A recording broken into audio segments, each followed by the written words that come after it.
The Russian Air Force is set to receive 4 Tu-160M strategic bombers before the end of 2023, placing the service in a unique position in terms of the number of intercontinental range combat aircraft it is commissioning at a time when neither the US nor China are making similar acquisitions.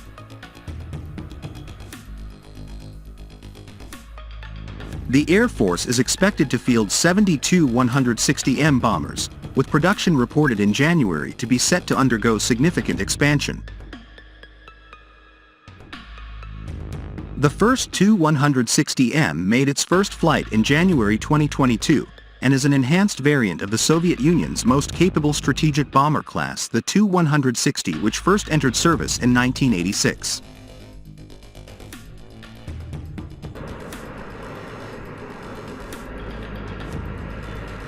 Enhancements include integration of entirely new avionics, NK-3202 engines for reduced maintenance needs and a superior flight performance and endurance, and a range of new armaments, most notably KH-101 100 seconds cruise missiles. A range of hypersonic weapons are currently under development for the aircraft.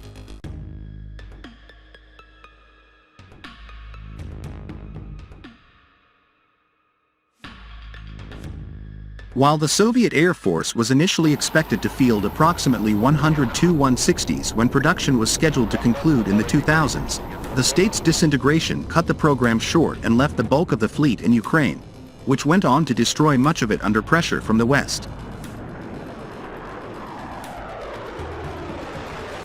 As a result, Russia today fields only 16 of the Soviet-built jets, with the remaining 54 expected to be newly built.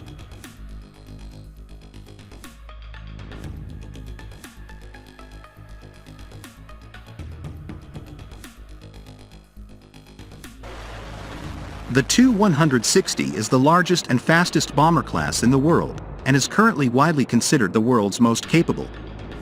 Russia is nevertheless thought to be far behind China and the United States in developing a 21st-century stealth bomber, with the American B-21 and Chinese H-20 both expected to enter service around 2030 and enjoy significant performance advantages over the Tu-160.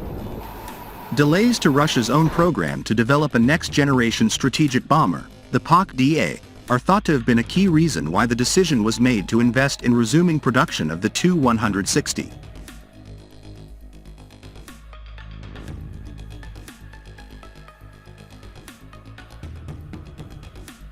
With China having yet to field any intercontinental range bombers, and the United States having produced none since the year 2000, the Tu-160 stands out among aircraft of its kind as the only class in production.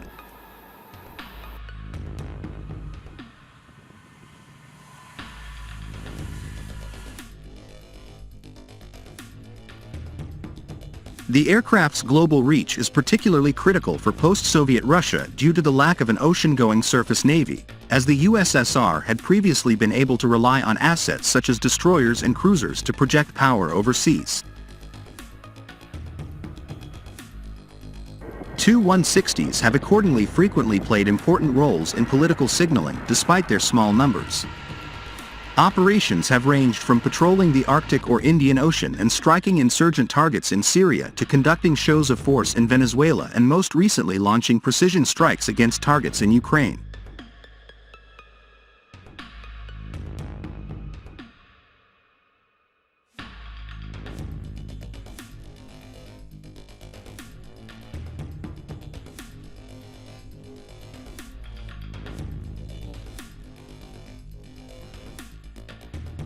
The variable wing, swing-wing aircraft is the backbone of the Russian Aerospace Force's long-range bomber force, along with the Tu-95 MS bombers.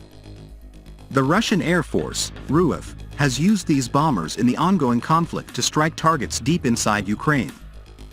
The Tu-160 entered service in the Soviet Union in the late 1980s and remained in production until 1995. According to a TASS report from December 2022, the Tu-160 is the world's largest supersonic aircraft and the heaviest plane capable of carrying nuclear-tipped cruise missiles.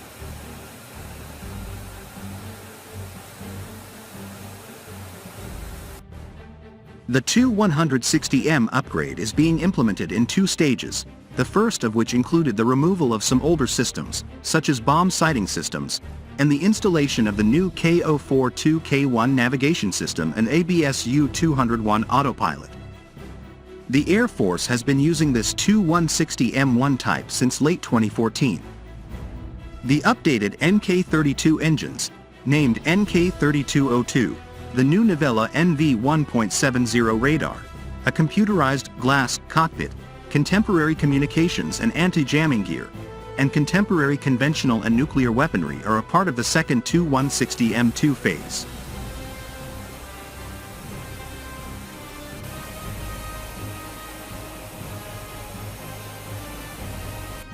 With nearly 55,000 pounds of thrust produced at full afterburner, the Kuznetsov NK-32 engine, initially fitted on the Tu-160, is frequently regarded as the most potent combat aircraft engine.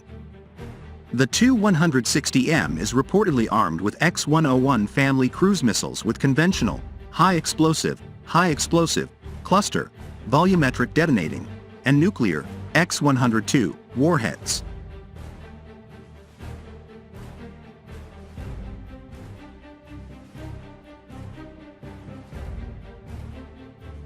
These missiles can fit in 12 slots on the aircraft. According to some sources, a Tu-160 missile-carrying aircraft specially modified for this role was used to launch the first combat tests of these missiles in Syria. As part of the upgrade program, the design documentation for the Tu-160M has been quickly digitalized, the vacuum welding technology for titanium parts has been restored, and production of the aircraft's airframe has resumed.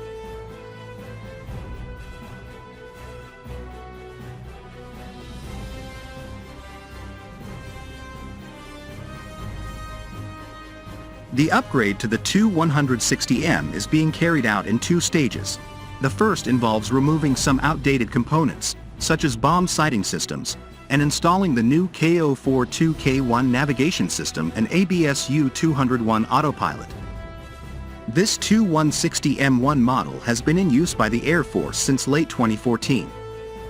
The second Tu-160M2 phase includes the improved NK-32 engines, dubbed NK-3202, the new Novella NV1.70 radar, a computerized glass cockpit, modern communications and anti-jamming equipment, as well as modern conventional and nuclear weapons.